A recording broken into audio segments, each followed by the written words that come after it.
Oh, very good morning to all my dear students. Welcome back to English class. And today we'll be starting off with a new chapter. How many of y'all would have just looked at the sky, looking at the twinkling sky, and just dreamt that you wanted to be in space? All of you, right? It's very beautiful the way how it twinkles, about how the meteors, the comets, all that is really beautiful to learn something which is far away from us. It's really beautiful. So, in today's class, let's learn something different and interesting. Are you all ready? Let's get to the chapter. I'm sure that you all would have guessed where I'm standing. This background is set up to get the feel of space so that even you feel that you're in space. And it is to introduce you all to today's chapter. There are so many things which is beyond our imagination about how the earth rotates, about the planets, sun, how it just turns, it just moves in its orbit, the stars, and a lot more. And there is so many scientists who has played a very important role for us to understand this. And today we'll be discussing about one important scientist, an astronomer who has played a significant role in changing and correcting the understanding of the people 1,000 years ago. So, students, let's get to the chapter. It's about everything which is above us, around us. Okay, let's get started. So, students, what do you mean by heavenly bodies? Heavenly bodies. You all know whenever you think about heaven, you always look above, right? Like in the sky, all that is heaven. So, what is heavenly bodies? Heavenly bodies. So there are so many things like how we live on the planet Earth. There are so many other planets. You know about it, right? About the stars, the sun, all those are called as heavenly bodies. Okay, so it is also called as celestial. Okay, celestial body or heavenly body. See, I've given the definition here. A celestial or heavenly body can be defined as any natural body outside the earth's atmosphere. All those are called heavenly bodies. We live on the very good planet called earth, right? And about that, outside that, whatever is there, that is called as heavenly bodies. See, the objects in space such as the sun, moon, planets, there are so many stars, all those are heavenly bodies. Okay, few like asteroids, comets, meteors, all that you would have heard, all this is there around, okay, in the atmosphere around the earth. Okay, so it is outside the earth, so this is called as heavenly bodies. Now, what is astronomy? Study of these objects, okay, like the celestial objects like the sun, moon, stars, and the physical universe is called as astronomy. What is astronomy? So now someone says that I would like to, study astronomy. I would like to pursue astronomy in future. Means study of the objects in space. Okay, the complete physical universe about stars. All that is called as astronomy. Okay, okay. Now, students, have you all been to a planetarium? It's there in Bangalore. Can you name it? I think your parents would have taken you there. It's called Jawaharlal Nehru Planetarium. And that gives us an effect of how it will be when we go to space. I'll give you a small glimpse of a planetarium. If you all haven't watched it, haven't gone to a planetarium, this video will help you understand what a planetarium is. Okay, please watch the video.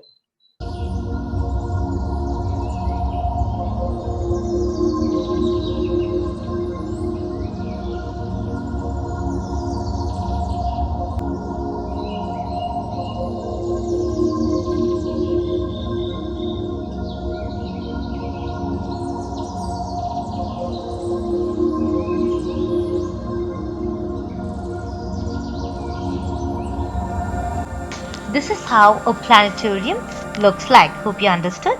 Now, let's get to the chapter. Okay, it's Unit 3, Galileo. Okay, Galileo is the famous astronomer, as we told. What is astronomy? Study of all these stars, the planets, stars, all that is called as astronomy. And similarly, Galileo is a famous astronomer. Okay, so we are going to read about him today in today's chapter. I'll read it for you all. It's in page number 25. Please open your textbook and listen to it carefully as I read.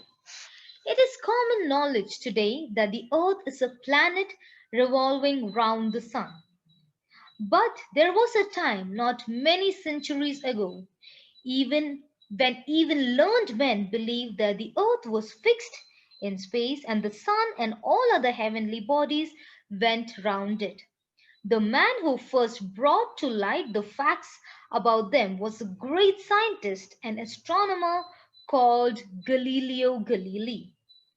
He was born in the year 1564 in Italian town of Pisa. Okay, so students, did you all understand what is told in this paragraph? We all know that Sun is at the center and all the other planets revolve around it, right? We all are learning that in our science textbook. But before, like 1,000 years back, men used to believe that everything, the sun and the other planets revolve around Earth. They thought Earth is a center.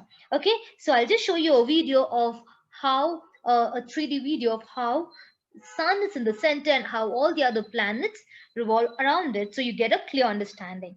Okay, so this is what Galileo taught. Okay, see, the man who first brought to light the facts about them, he told clear facts that sun is in the center and earth and other planets are revolving around it. And that person, that famous scientist and astronomer, is called Galileo Galilei. Please remember his name, and he was born in the year 1564. Okay, so please watch the video to understand it better.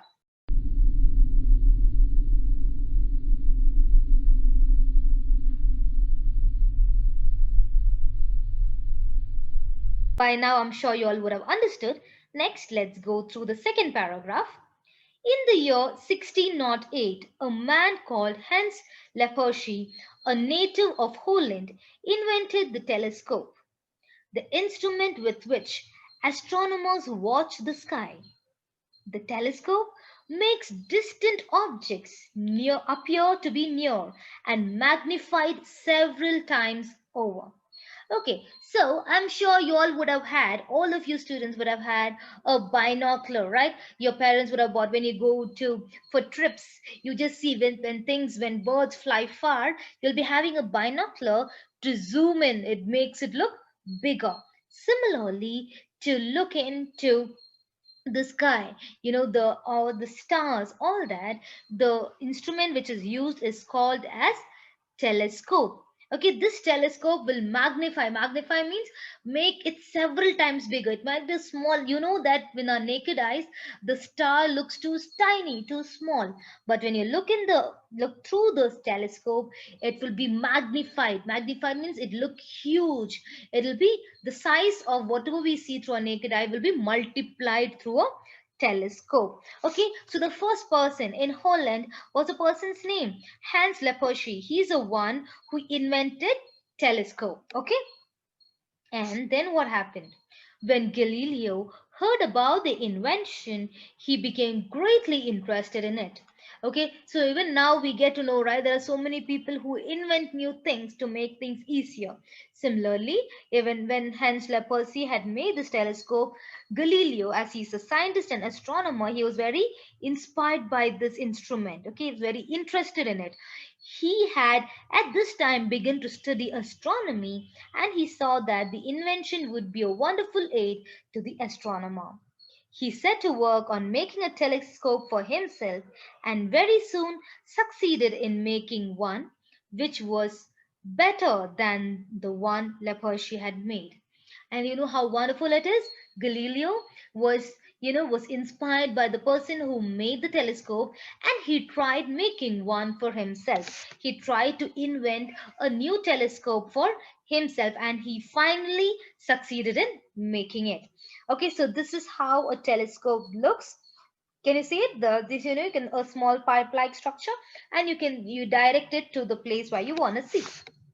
See, and this is Galileo looking through the telescope, the one which he made. He made a telescope and he's looking into the universe, into the space to find and study about astronomy. Okay, students? Now, fourth paragraph. Galileo's telescope was the first that was ever turned towards the stars. See, this Galileo's telescope, he could see to the stars. Looking through it, he saw 100 times as many stars as he could see with his bare eyes. Okay, so normally in the night when we just look at the sky, you will be able to see around. Have you tried counting? There's no end, right? It's infinite. So when you look on top to the sky, we would have maximum counted like 10, 15, right? But when you see through a telescope, you can see 100 more stars than which we can see through a bare eyes. Bare eyes means naked eyes without any other aid, which if we just normally see, there are only few stars, but through a telescope you can see so many more stars in the sky. He looked at the Milky Way, the broad white band of light seen across the sky at night, and found that it contained millions and millions of faint stars. Milky Way is basically all these planets, all that is in the Milky Way. Okay, students, and when he could tune his telescope, when he zoomed in and he saw millions of faint stars. Okay, there are so many stars in the sky. He turned the telescope on the moon, and when he saw, filled him with amazement. On the moon's surface, which seemed so smooth, he saw high mountains and deep valleys like those on the earth. And then what did Galileo do? He just turned his telescope towards the moon and he could see. Now, when we look at the moon, what can we see? A white round ball which is glowing, right?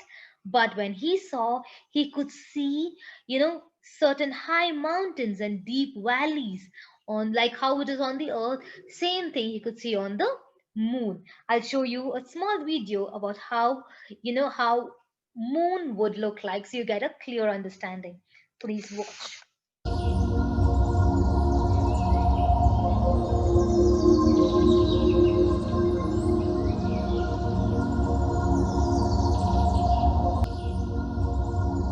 This is how the surface of moon looks like. You can see the uneven surfaces like mountains and deep valleys. So students, did you all understand how moon looks like? Now let's go to the last paragraph for today, that is the fifth one. Greatly excited by these discoveries, Galileo carried his telescope to Venice and showed it to the learned men of that city. In this picture, you can see people looking through the looking tube. The people of Venice crowded at his house to have a look at the looking tube. You know what? They used to call it a looking tube. Where did he go? He took his telescope. He was very excited because he could find and look through it. He took it to Venice and showed it to too many people who are learned men. Learned men mean who are educated. He showed it to them and they used to call it a looking tube. Okay, they took it to the top of high buildings and looked through it at the ships out in the sea. They saw ships 50 miles away appearing to be only 15 miles off. As I already told you, through telescope it will make the things look bigger. Even which is very far, we'll be able to feel that it is near to us. And when these people, many people came to his house to look through the telescope, they took it to high buildings, kept it and saw. And where the ships were 15 miles, 50 miles means very far away. Through the telescope, it was just 15 miles off. When the ruler of Venice was shown the instrument, he was greatly pleased with the invention and appointed Galileo professor for life at the University of Padua. Okay, so when the person, okay, the leader of Venice saw this, the ruler or the leader saw this, he was very impressed by it and he appointed means he decided to give Galileo as the professor of University of Padua. He was appointed as the professor at University of Padua. So did you all understand? You all would have understood a lot by today's videos. Hope you all liked it. We'll be continuing this chapter in the next class. Thank you.